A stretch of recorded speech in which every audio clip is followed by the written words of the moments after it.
descubrió el tesoro más espectacular de todos los tiempos. Durante más de 30 años, Howard Carter persiguió el triunfo en el abrasador desierto egipcio. En noviembre de 1922, con su dinero, su suerte y su tiempo a punto de acabarse, la búsqueda finalizó al desenterrar la espectacular tumba dorada del faraón Tutankamón. El descubrimiento lo convirtió en el arqueólogo más famoso del mundo.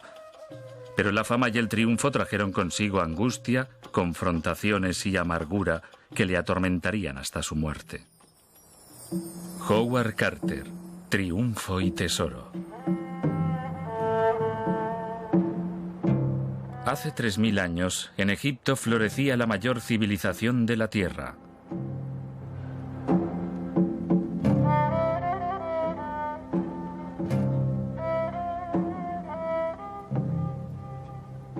En el centro del universo egipcio estaban los faraones. Desde sus opulentas cortes reales, los faraones reinaban como los líderes más ricos y poderosos de su época. Los egipcios veneraban a sus faraones como a dioses, y a su muerte los enterraban con ceremonias propias de un dios.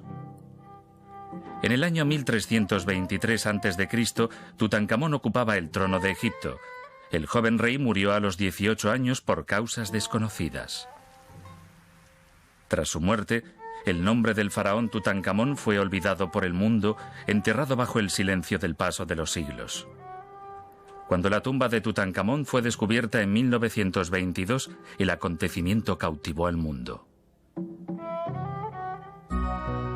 El camino que condujo a Howard Carter hasta Tutankamón empezó en Inglaterra, donde nació, hijo de Samuel y Martha Joyce Carter, el 9 de mayo de 1874. Creció en la pequeña localidad comercial de Swaffham, en el condado de Norfolk. Su padre era un célebre artista famoso en toda Gran Bretaña por sus pinturas sobre la vida en el campo y los animales. Carter era el menor de 11 hijos y creció en esta casa situada a las afueras de la ciudad. Amaba los espacios abiertos y pasaba muchas horas solitarias paseando por el campo y observando la vida salvaje local. El joven Howard era muy inteligente y heredó las excepcionales habilidades artísticas de su padre, pero faltó mucho a la escuela debido a problemas de salud. Tenía realmente complejo de inferioridad. La falta de una educación formal fue un gran problema para Carter y a lo largo de su vida determinó en gran parte su personalidad. Cuando era tan solo un niño, su padre le llevó a Didlington Hall, hogar de la rica familia Amherst. A través de los Amherst se abrió un mundo completamente nuevo para él. Como muchos aristócratas de la época, los Amherst estaban fascinados por el arte y la cultura del antiguo Egipto. En ese siglo, esta era su versión del viaje de aventuras. Los británicos venían a menudo con toda su familia. Alquilaban bonitos veleros llamados dahabiyas y navegaban Nilo arriba y abajo, haciendo visitas diarias a los templos y tumbas, igual que hoy en día está muy de moda ir a lugares muy apartados del mundo y volver a casa y contar a la gente tus grandes aventuras allí. Los Amherst despertaron en el joven Carter el interés por todo lo relacionado con Egipto y le ayudaron a conseguir su primera oportunidad de viajar allí. Los arqueólogos que trabajaban en Egipto necesitaban a artistas capaces de registrar sus hallazgos en las excavaciones. La habilidad de Carter para el dibujo, más una recomendación de sus acaudalados amigos, le convirtieron en un inmejorable candidato para este trabajo. Tras un periodo de 3 meses de aprendizaje en el Museo Británico, Carter se embarcó hacia Egipto. Tenía tan solo 17 años. El joven aventurero pisó por primera vez suelo egipcio en el puerto de Alejandría en el otoño de 1891.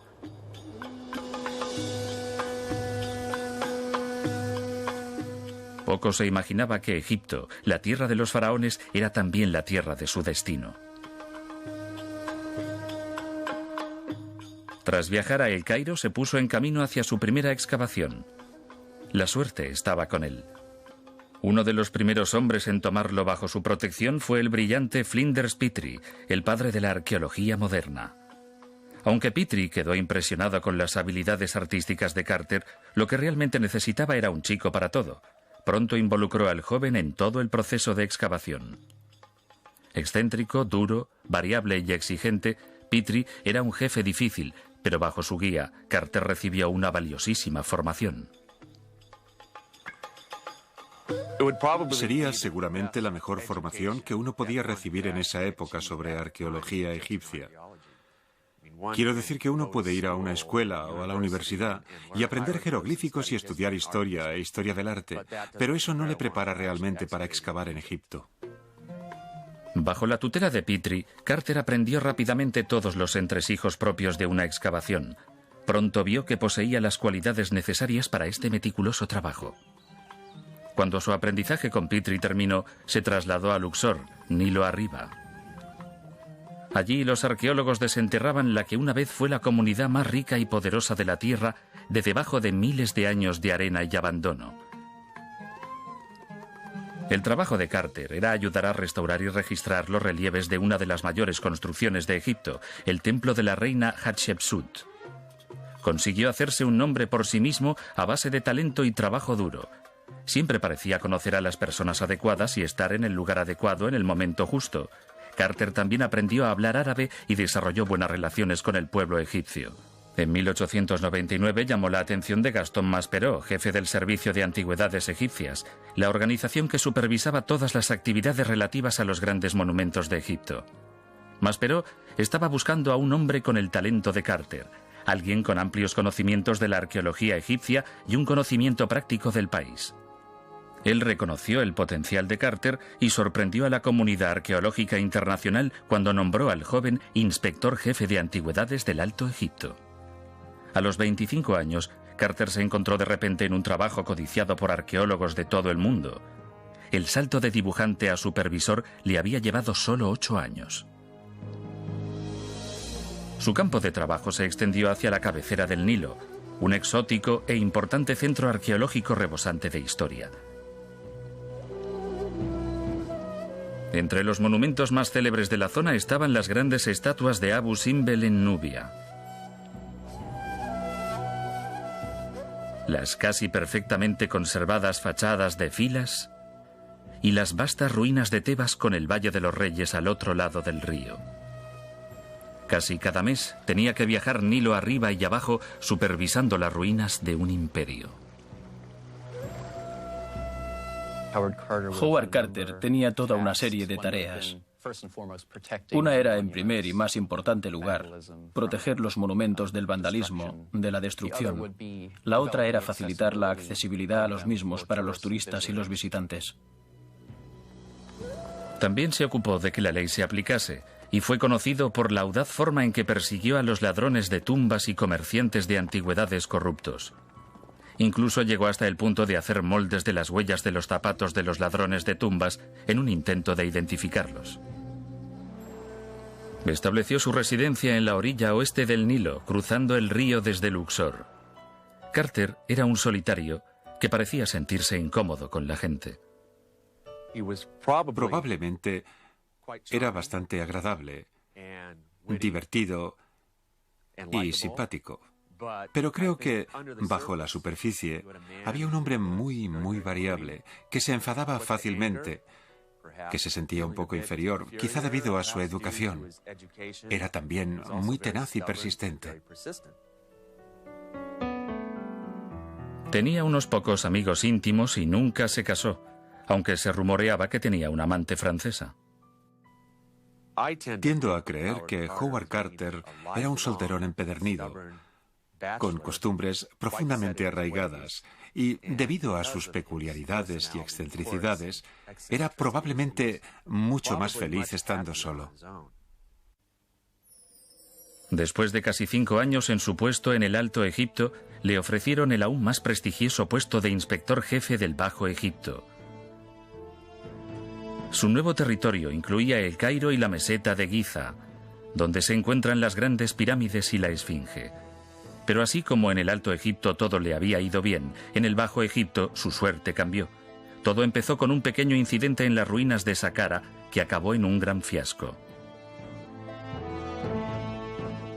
Un grupo de turistas franceses que habían estado bebiendo mucho se pusieron a discutir con el personal egipcio de Carter sobre las entradas y el acceso a un lugar turístico.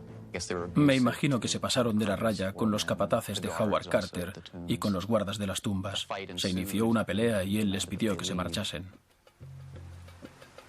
Los franceses exigieron una disculpa tras el incidente, pero Carter se mantuvo al lado de sus hombres. Alguien más diplomático podría haber aflojado la tensión, pero Carter adoptó su habitual actitud rígida. Esto es realmente lo que nos muestra la personalidad de Carter, que una y otra vez, en lugar de llegar a un compromiso, hacía lo que consideraba que era justo, lo que era correcto, pero para él esto suponía un montón de dificultades. Pronto dimitió. Durante los siguientes 3 años se desvaneció en la oscuridad, viviendo al día, haciendo de guía de turistas ricos, pintando retratos a comisión y comerciando con antigüedades. Desilusionado y desmoralizado, su gran aventura egipcia se desintegró.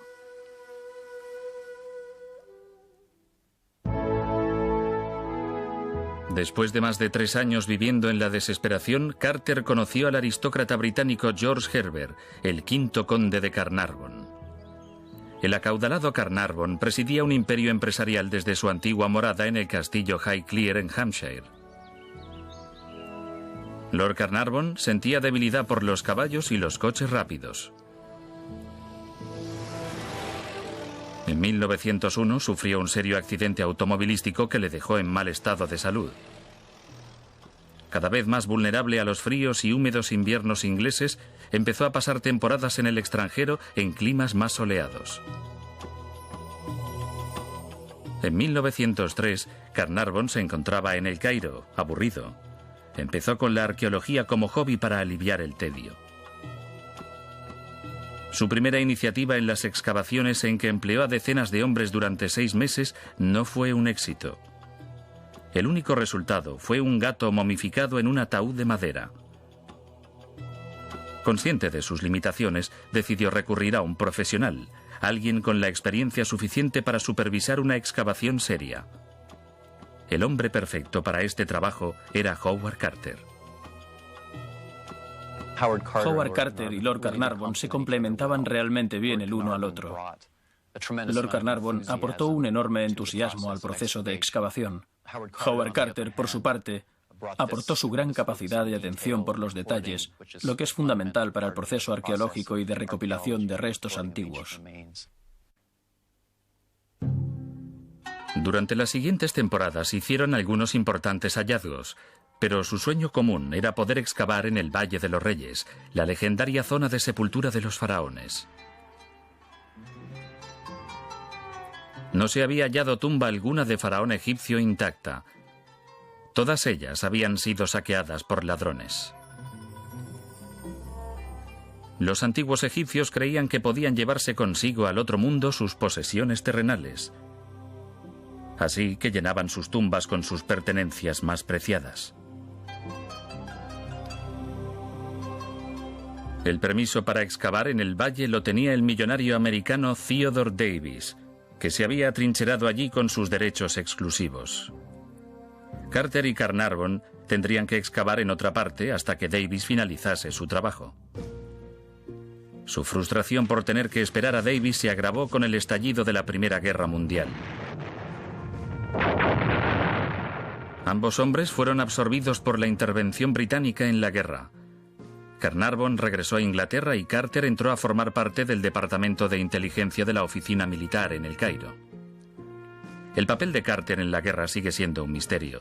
No estaba alistado en el ejército y no era exactamente un espía, pero con su conocimiento de la cultura egipcia y de la lengua árabe, fue con toda probabilidad alguien muy valioso para Gran Bretaña.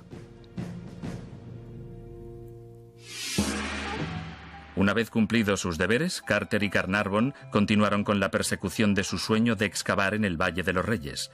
Theodore Davis había abandonado por fin su trabajo allí, declarando que había agotado todas las posibilidades de descubrir la tumba de un faraón.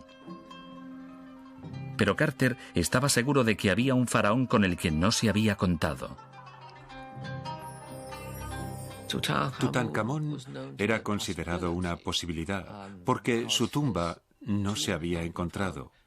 y su cuerpo tampoco se había hallado en ninguno de los escondrijos y momias descubiertos hasta el momento. Así que existían grandes posibilidades de que su tumba estuviese en el valle y que contuviese su momia dentro. En este pequeño foso, Davis había desenterrado varios objetos con el nombre de Tutankamón. Creía que el foso era la tumba saqueada del joven rey. Carter no estaba de acuerdo. El lugar era demasiado insignificante para ser una tumba real. El hecho de que se hubiesen hallado objetos con el nombre de Tutankamón llevó a Carter a iniciar la búsqueda del faraón perdido y de su tumba real. Tutankamón se convirtió en el faraón de Egipto hace 3.300 años, cuando tenía unos 9 años de edad. Se sabe poco sobre su reinado, excepto que no fue largo ni fácil. Muchos investigadores creen que estaba emparentado con el faraón Ajenatón, el gobernante más controvertido de la historia de Egipto. Ajenatón se había propuesto cambiar la religión del país, pasando de la adoración de muchos dioses al culto a uno solo. Aboliendo la antigua religión que se había venido practicando durante miles de años, condujo al país entero al caos. A partir de la muerte de Ajenatón, el joven rey Tutankamón inició la difícil tarea de restaurar las antiguas costumbres. Hay muchas preguntas sin respuesta sobre el reinado de Tutankamón. Egipto volvió a su antigua religión, pero Tutankamón solo vivió hasta los 18 años. A los arqueólogos solo les queda especular sobre la causa de su prematura muerte. Simplemente no tenemos suficientes pruebas para determinar la causa de la muerte de Tutankamón. Algunos creen que se trató de algún tipo de accidente. Hay quienes piensan que fue el descarrilamiento de un carro. Otros dicen que fue asesinado por su sucesor, Ay. Pero simplemente no tenemos elementos suficientes para sostener ninguna de estas hipótesis. Lo que se sabe es que su cuerpo fue momificado y enterrado con toda la pompa y esplendor correspondientes a su posición. Los siglos transcurrieron y su nombre casi se perdió en la historia. En 1917, Howard Carter y Lord Carnarvon iniciaron por fin una excavación seria en el Valle de los Reyes, empleando a más de 100 trabajadores al mismo tiempo. Su objetivo más importante, encontrar una tumba real, quizás incluso la de Tutankamón. Su sistema de excavación era esencialmente limpiar todas las áreas probables del valle hasta las rocas, de forma que si hubiese una entrada, aparecería. Transcurrirían 5 infructuosos años de duro trabajo y muchos gastos. En 1922, el intrépido Lord Carnarvon estaba a punto de abandonar. La búsqueda estaba resultando demasiado difícil, los costes demasiado elevados, la frustración insoportable. En el verano de 1922, durante un descanso en las excavaciones, Carter regresó a Inglaterra y visitó a Carnarvon en el castillo de Highclere. Aunque desmoralizado, estaba dispuesto a jugárselo todo para haber completado su trabajo en el valle. En esta habitación, Carter quemó sus últimos cartuchos para salvar la excavación, ofreciendo financiar de su propio bolsillo la limpieza de una última zona de suelo que aún no habían trabajado. El área estaba situada en el lugar donde se habían construido algunas cabañas para los trabajadores que habían excavado las antiguas tumbas. Si se hacía un descubrimiento, pertenecería a Carnarvon, ya que era el propietario de la licencia de excavación. La oferta de Carter sorprendió a Carnarvon. Tras un momento de reflexión, decidió seguir con la excavación e insistió en pagar todos los gastos como siempre. Creo que Lord Carnarvon cedió probablemente porque vio el entusiasmo de su socio, Howard Carter. El hecho de que un hombre que no era ni mucho menos rico estuviese dispuesto a invertir su propio dinero conmovió a Carnarvon y así accedió a esta nueva temporada de excavaciones. Carter reanudó su búsqueda en noviembre de 1922. Era posiblemente su última oportunidad, pues se estaban agotando sus opciones, su dinero y su tiempo.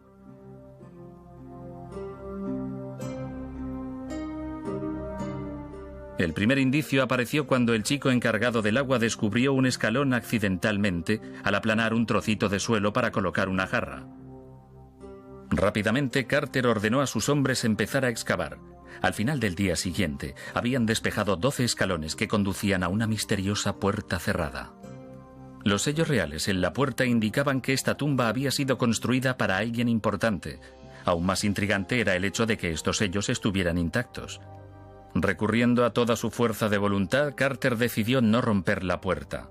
En lugar de ello, envió un telegrama a Lord Carnarvon a Inglaterra. Por fin hemos hecho gran descubrimiento en Valle.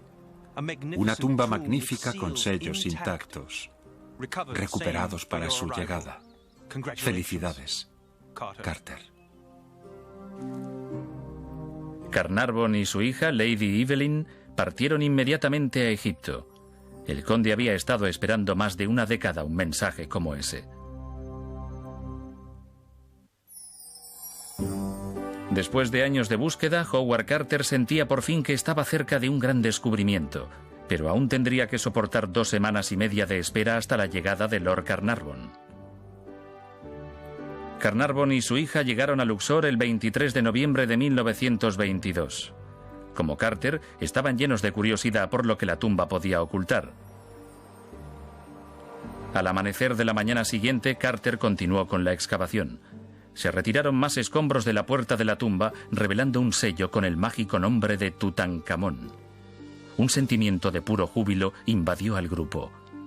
Sin embargo, estas esperanzas quedaron inmediatamente defraudadas al descubrir que ya en la antigüedad la puerta había sido forzada y más tarde tapiada de nuevo, funesta señal de que los ladrones de tumbas habían estado allí antes que ellos. Al otro lado de la puerta hallaron un corredor lleno de escombros.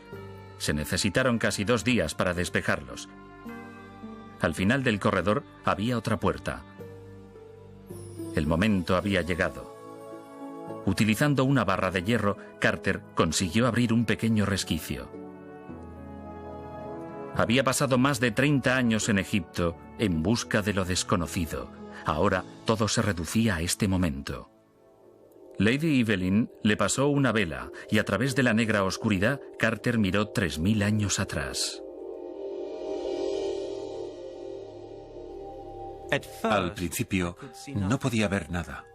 El aire caliente que escapaba de la cámara del tesoro hacía vacilar la llama de la vela. Pero luego mis ojos se fueron acostumbrando a la luz.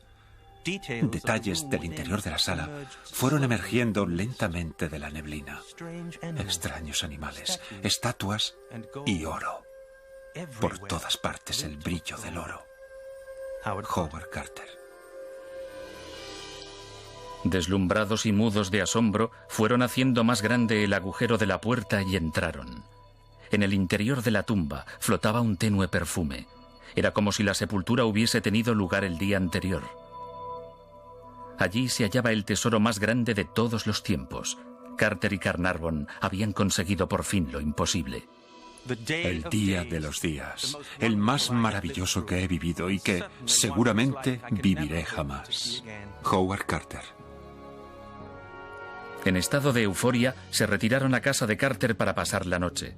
Era imposible dormir. Sus mentes estaban llenas de imágenes y preguntas sobre el tesoro. Las respuestas a estas preguntas tendrían que esperar hasta la apertura oficial de la tumba 3 días más tarde, en presencia de las autoridades egipcias. Era la visión más increíble que cualquiera desearía ver jamás, el contenido de esa tumba. Y debió ser tremenda la tentación de entrar y contemplar esa cantidad de objetos extraordinarios. Carter había sido paciente durante décadas.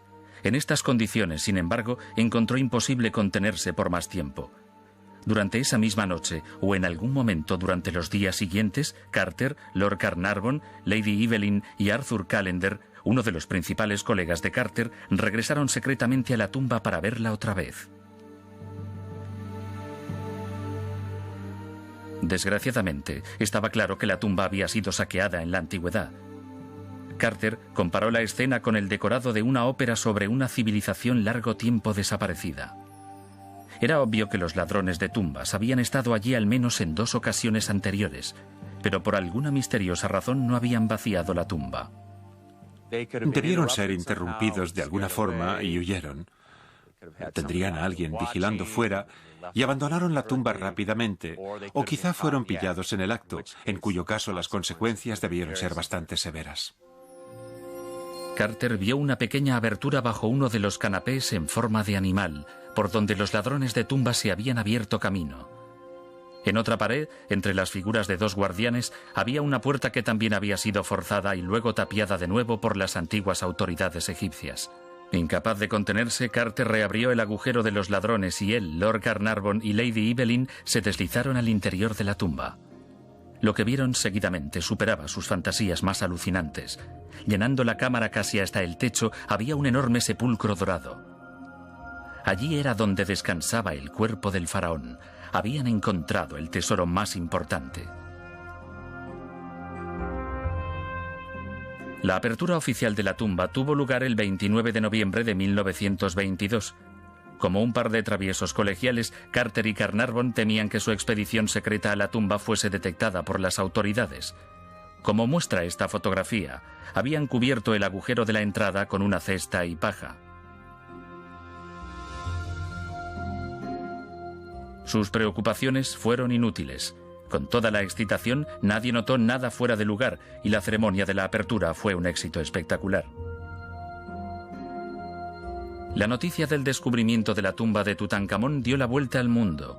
Nunca había ocurrido algo así. La Tutmanía estaba a punto de estallar.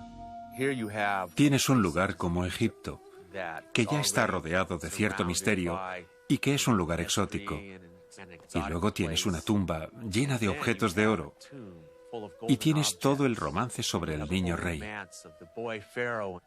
Y todas estas cosas combinadas crean una historia increíble. Al descubrimiento se le dio una enorme publicidad mundial. Con todo esto, Howard Carter y Lord Carnarvon se convirtieron de la noche a la mañana en dos de los hombres más famosos del mundo.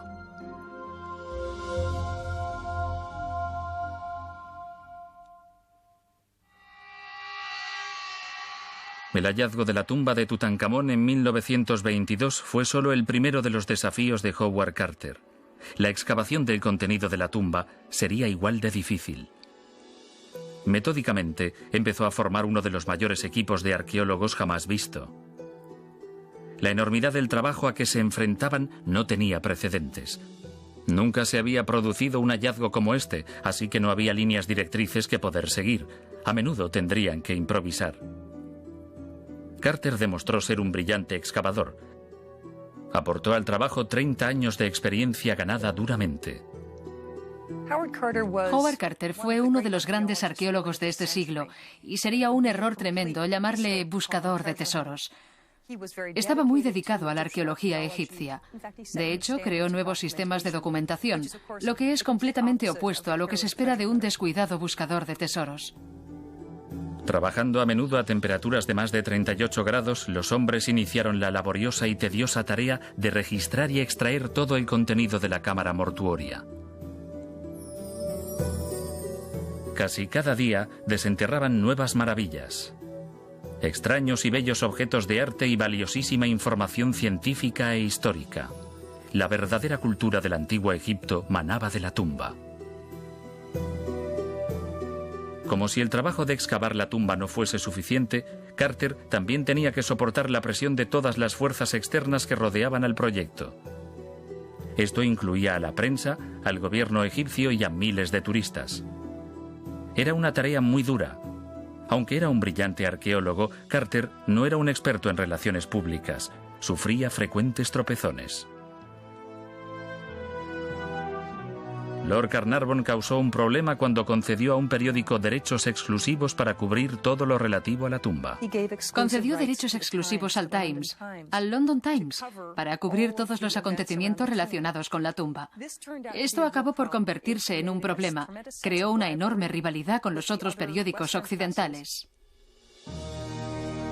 Toda la información sobre cada nuevo descubrimiento tenía que ser canalizada a través del Times a otros periódicos del mundo. Estos se resintieron de esta subordinación al periódico londinense y empezaron a protestar ante Carter. El gobierno egipcio también empezó a presionar a Carter y Carnarvon. Anteriormente se permitía a los excavadores de Egipto llevarse fuera del país parte de los objetos que hallaban. Pero el descubrimiento de la tumba de Tutankamón cambiaría eso. Carter se encontró en medio de una reñida batalla con las autoridades egipcias sobre el control del proyecto y del contenido de la tumba.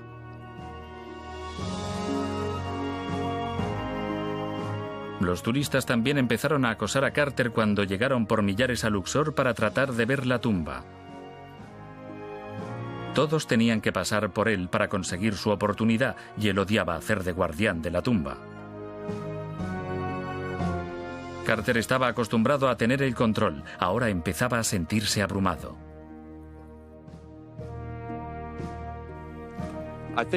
Creo que las prioridades de Howard Carter eran correctas en cuanto a que la tumba tuviese preferencia sobre las numerosas peticiones de actuar como relaciones públicas que a menudo le llegaban. Pero podría haberlo hecho un poco mejor, en el sentido de tratar de hallar un equilibrio más saludable entre las dos cosas, pero bajo tanta presión, algunos de los rasgos más negativos del carácter de Carter tendían a surgir. La excavación de Tutankamón pronto pasó de ser el mayor tesoro de todos los tiempos a una leyenda de maldición sobrenatural.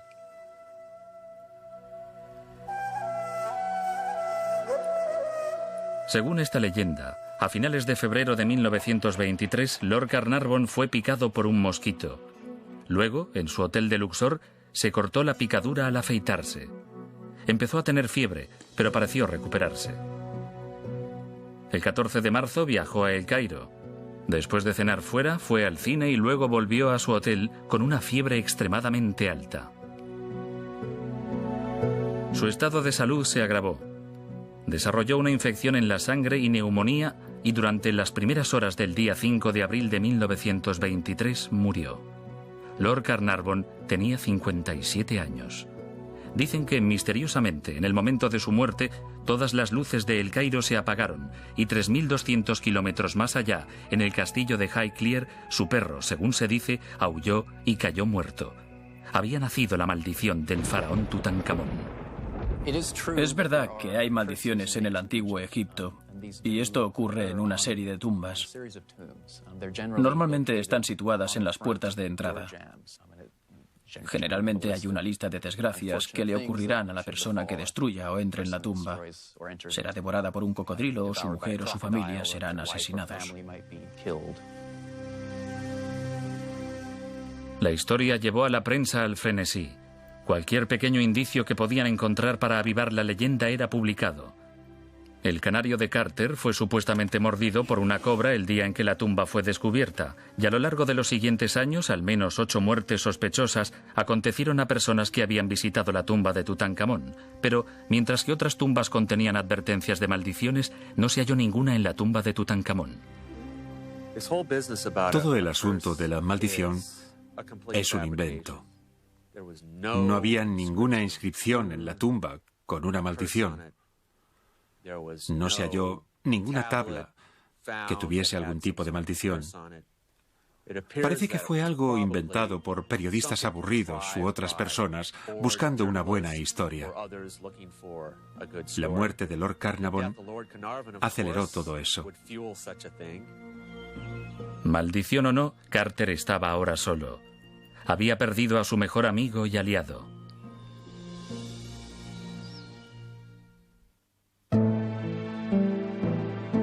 Aturdido por la cobertura de la prensa sobre la maldición y con Carnarvon muerto, Howard Carter tenía que seguir con la siguiente fase de la excavación. El desafío de abrir el gran sepulcro dorado que contenía el cuerpo del faraón.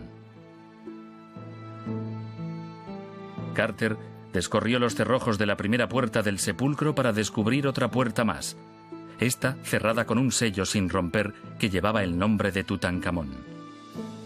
El faraón yacía no en uno, sino en 4 enormes sepulcros, el uno dentro del otro, cada uno más pequeño que el anterior. Tras abrir cada una de las cajas doradas, llegaron al sarcófago, esculpido a partir de un bloque sólido de la más dura cuarcita.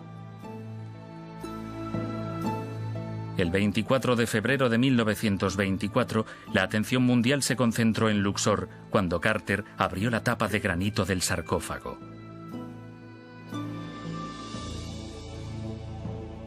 Levantamos una enorme losa de más de 1,5 toneladas. La imagen que apareció ante nuestros ojos nos dejó pasmados al principio.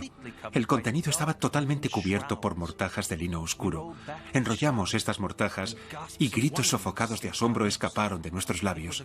Enfrente teníamos una efigie de oro del joven rey niño, Howard Carter. Ni en sus fantasías más alucinantes hubieran imaginado algo así. La tumba revelaba una opulencia casi más allá de la comprensión humana. Cada nuevo descubrimiento avivaba el debate sobre a quién pertenecía el tesoro. Las autoridades egipcias estaban presionando ahora más y más para influir en cada detalle de la excavación. En el momento en que Carter levantó la tapa del sarcófago, la presión había llegado casi al límite. La obsesión de Carter por conservar el control sobre la excavación no estaba motivada por sueños de gran riqueza. Ante todo, era un científico que quería completar su trabajo sin interferencias. Se sentía amenazado por las constantes intrusiones y juegos de poder del gobierno egipcio. Lo que ocurrió a continuación casi le hizo estallar. Le denegaron una simple petición para permitir a las esposas de los miembros de su equipo visitar la tumba antes que la prensa y los dignatarios. Carter se quedó de piedra cuando el gobierno no le concedió este pequeño favor. Así que, con el ataúd suspendido en el aire, se marchó del trabajo. Hecho una furia, cerró las puertas que protegían la tumba y se fue a Luxor, donde escribió una protesta sobre las restricciones y descortesías que creía que la excavación estaba sufriendo en manos del gobierno egipcio. Fue la primera huelga de la arqueología y una metedura de pata catastrófica. Era una forma muy mala, y esto chocó incluso a los que más le apoyaban y a sus queridos colegas. No cooperaba de ninguna manera y realmente solo calentó la situación. Cerrando la tumba y desafiando al gobierno, había caído justo en sus manos.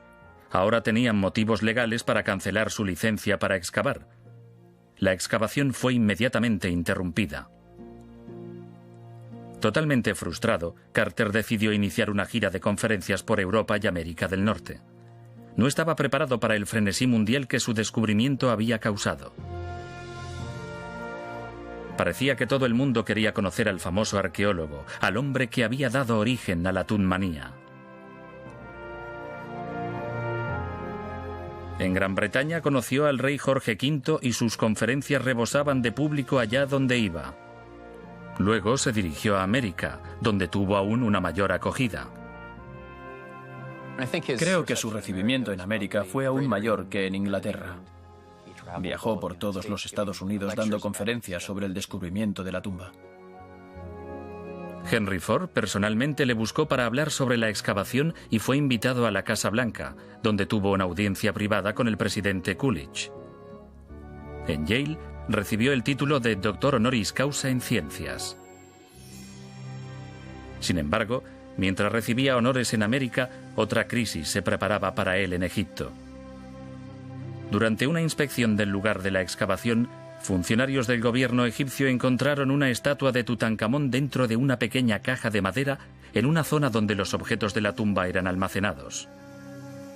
La estatua no había sido numerada y registrada como el resto de los objetos. Esto le pareció muy sospechoso al gobierno egipcio, y hubo acusaciones de que Carter estaba intentando ocultar este objeto a las autoridades egipcias para quizás sacarlo del país ilegalmente.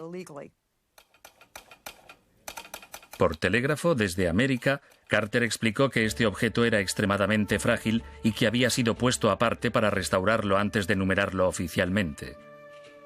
Esta explicación no era irracional. Cientos de objetos tenían que ser registrados. Un error humano era posible. Además, si Carter hubiese tenido la intención de quedarse la estatua para él, habría tenido 2 años para hacerlo.